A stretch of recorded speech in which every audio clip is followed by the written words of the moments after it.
கிறிஸ்துவுக்குள் பிரியமானவர்களே, ஆண்டவராகிய இயேசு கிறிஸ்துவின் நாமத்தினாலே உங்களை அன்போடு வாழ்த்துகிறேன்.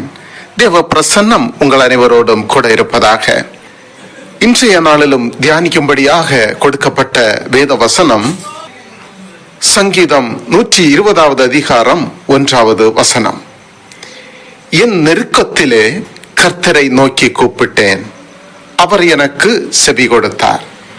பிரியமான தேவனுடைய பிள்ளைகளே, இந்த நாளை காணாதபடிக்கு எத்தனையோ ஜனங்கள் இந்த உலகத்தை விட்டு கடந்து போயிருக்கலாம். ஆனாலும் கூட உங்களையும் என்னையும் இந்த நாளை தேவன் காண கிருபை செய்திருக்கிறார் என்றால், இந்த நாளுக்கு கர்த்தர் நமக்கு ஒரு நோக்கத்தை வைத்திருக்கிறார். இந்த நோக்கத்தை இந்த நாளிலே ஆண்டவர் நிச்சயமாக நிறைவேற்ற போகிறார். விசுவாசிக்கின்றீர்களா? அன்பானவர்களே, எல்லா மனுஷனுடைய வாழ்க்கையிலும் ஒரு நெருக்கம் என்கிற ஒரு நிலைமை வந்து விடுகிறது. அது எப்போ வரும், எப்படி வரும் என்று யாருக்குமே தெரியாது. எப்போ வேணும்னாலும் வரலாம். அது ஒரு பிரச்சனையாக கூட இருக்கலாம். அது ஒரு இறுக்கமான ஒரு பாதை, ஒரு கஷ்டமான பாதை, ஒரு கண்ணீரின் அனுபவங்கள் எல்லா மனிதனுடைய வாழ்க்கையிலும் வருகிறது. அன்பானவர்களே, அப்படிப்பட்ட சூழ்நிலைகளிலே நீங்கள் இயேசுநாதரிடத்தில் வருவீர்கள் என்றால் அவர் உன்னை விசாலத்திலே கொண்டு போய் விடுவார். அன்பானவர்களே, இந்த காலை நேரத்திலே ஆண்டவருடைய வார்த்தையை கேட்டுக்கொண்டிருக்கின்ற உங்களுக்கு வேத வார்த்தை சொல்லுகிறது, சில நேரத்தில் நம்மை கொண்டு அநேகர் வாழ்க்கையில முன்னேறி இருக்கிறார்கள். நம்மை கொண்டு அநேகர் வாழ்க்கையில ஆசீர்வாதங்களை கூட பெற்றிருக்கிறார்கள். ஆனால் நான் இதே நிலைமையில் தானே இருக்கிறேன், என்னுடைய வாழ்க்கையில ஏன் ஒரு முன்னேற்றம் இல்லை என்று வேதனைப்படுகிற ஒரு அனுபவம் உங்கள் வாழ்க்கையிலும் கூட இருக்கலாம். வேதம் சொல்லுகிறது, தீயையும் தண்ணீரையும் கடந்து வந்த அனுபவம்.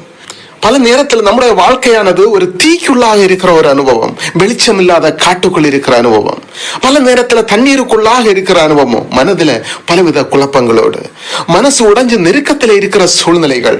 வேதம் சொல்லுகிறது, உன்னை விசாலத்திலே கர்த்தர் கொண்டு போக விரும்புகிறார். நீங்கள் இருக்கிற நிலைமையில் இருப்பது தேவனுடைய சித்தம் அல்ல. அன்பானவர்களே, இதே நிலைமையில் இருட்டுக்குள் முடங்கி கிடப்பதும் தேவனுடைய திட்டம் அல்ல. உங்களுடைய படிப்புல, உங்களுடைய பிசினஸ்ல, உங்களுடைய குடும்பத்துல ஒரு விசாலத்தை தேவன் உண்டாக்க விரும்புகிறார். ஒரு வெளிச்சத்தை உண்டாக்க விரும்புகிறார். அவர் ஆபிரகாமின் தேவனும், அவர் ஈசாக்கின் தேவனும், அவர் யாக்கோவின் தேவனுமாயிருக்கிறார். நம்முடைய தேவனாய கர்த்தர் அவரை நீங்கள் ஆராதிக்கிறபடியினால உங்களையும் விசாலத்திலே கொண்டு வர விரும்புகிறார். விசுவாசிக்கின்றீர்கள் அன்பானவர்களே? அந்த விசுவாசம் உங்களுக்குள்ள இருக்குமானால் ஒரு நிமிடம் கண்களை மூடி என்னோடு சேர்ந்து ஜெபிங்க பார்க்கலாம். இன்றைக்கு உங்களுடைய வாழ்க்கை மாறப்போகிறது. வாழ்க்கையில் உள்ள இருள் மாறப்போகிறது. நெருக்கங்கள் விலக போகிறது. இயேசுவின் ரத்தம் ஜெயம் என்று சொல்லி நீங்கள் ஆண்டவரை நோக்கி பாருங்க.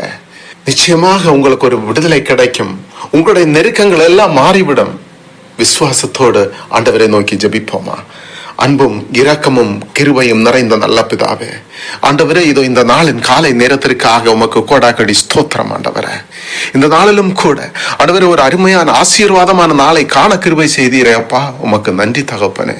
இந்த வார்த்தை யாரெல்லாம் வாஞ்சியோடு கேட்டுக்கொண்டிருக்கின்றார்களோ, யாரெல்லாம் பலவித நோக்கத்தோடு கேட்டுக்கொண்டிருக்கின்றார்களோ, ஒவ்வொரு குடும்பத்தையும், ஒவ்வொருடைய இதயத்தையும் நீர் அறிகிறீரப்பா. அவருடைய எண்ணங்கள் ஏக்கங்கள் என்ன என்று உமக்கு தெரியுமே ஆண்டவரே. தாயின் கருவில் உருவாவதற்கு முன்னே நீர் அறிந்திருக்கிறீரப்பா. ஆண்டவரே, ஒவ்வொரு பிள்ளைகளையும் ஆசீர்வதிங்க ஆண்டவரே. பாரத்தோடு தேவனுடைய வார்த்தையை கேட்டுக்கொண்டிருக்கின்ற பிள்ளைகளுக்காக ஜெபிக்கிறேன் சுவாமி.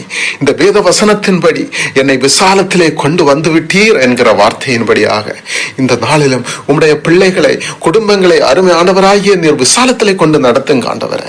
செழிப்பான வாழ்க்கையில கர்த்தர் கொண்டு வருவீராக. ஆவிக்குரிய வாழ்க்கையில கொண்டு வருவீராக.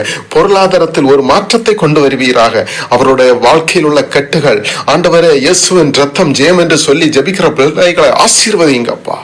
ஆண்டவரே, நீர் அப்படி செய்ய போறதற்காக கொடாகொடி ஸ்தோத்திரம் ஆண்டவரே. நீர் அற்புதம் செய்ய போறதற்காக நன்றி ஆண்டவரே. பெரிய காரியங்களை உம்முடைய பிள்ளைகளின் வாழ்க்கையில நிறைவேற்றி கொடுத்தல்லும் சுவாமி. ஒரு அற்புதமான வாழ்க்கையை ஒவ்வொருவருக்கும் கொடுத்தல்லும் அப்பா. எத்தனையோ மக்கள் வியாதியோடு, துன்பத்தோடு ஆண்டவரே மருத்துவமனைகளிலும் வீடுகளிலும் தவித்துக் கொண்டிருக்கின்றார்கள் அப்பா. நீர் காண்கிற தேவன் ஆண்டவரே. நீர் எல்லாவற்றையும் அறிகிற ஆண்டவர் அப்பா. உம்முடைய ஆணியால் அடிக்கப்பட்ட கரத்தினால் அவர்களை தொட்டு நீர் சுகப்படுத்துவீராக, பலப்படுத்தும் ஆண்டவர். ஒவ்வொரு பிள்ளை நல்ல சுகத்தையும் பலத்தையும் ஆரோக்கியத்தையும் கட்டளையிடும் சுவாமி. ஆண்டவரே, பள்ளிக்கூடங்களுக்கு செல்கின்ற உம்முடைய பிள்ளைகளுக்காக ஜெபிக்கிறேன் அப்பா. ஒவ்வொரு பிள்ளைகளையும் நீர் நடத்துங்க ஆண்டவரே, தாங்குங்க அப்பா. பிரியமான பிள்ளைகளாக அவர்கள் வளர கிருபை தாரும். பெற்றோருக்கு கீழ்ப்படுகின்ற பிள்ளையாக வளர கிருபை தாரும். அவளுக்கு தேவையான நல்ல ஞானத்தையும் அறிவு வரன்களையும் கொடுத்து ஆசீர்வதிங்கப்பா. ஒவ்வொருவரையும் ஆசீர்வதியும். உம்முடைய கரத்துல ஒப்பு கொடுத்து ஜெபிக்கிறேன் ஆண்டவரே. இன்றைய தினத்திலே பிறந்த நாட்களை, திருமண நாட்களை சந்திக்கின்ற பிள்ளைகளுக்காக ஜெபிக்கிறேன் அப்பா. ஒவ்வொரு பிள்ளைகளை ஆசீர்வதியும். இம்மட்டும் அவர்களை பாதுகாத்து வழி நடத்தினீரே அப்பா, கோடா கோடி நன்றி ஆண்டவரே. புது வருடத்திற்குள்ளாக அவர்கள் கடந்து செல்கின்ற வேளையில அவருடைய வாழ்க்கையில புதிய ஆசீர்வாதங்களையும் புதிய நன்மைகளையும் கண்டுகொள்ள வேண்டிய கிருபையை நீர் கொடுத்தல்லும் சுவாமி. ஒவ்வொரு பிள்ளைகளையும் ஆசீர்வாதத்தோடு நடத்தும். எந்த நோயின் நொடிகளும் எதுவும் வராமல் அவர்களை உம்முடைய சிலுவையின் நிழலிலே மறைத்து பாதுகாத்தலும் சுவாமி.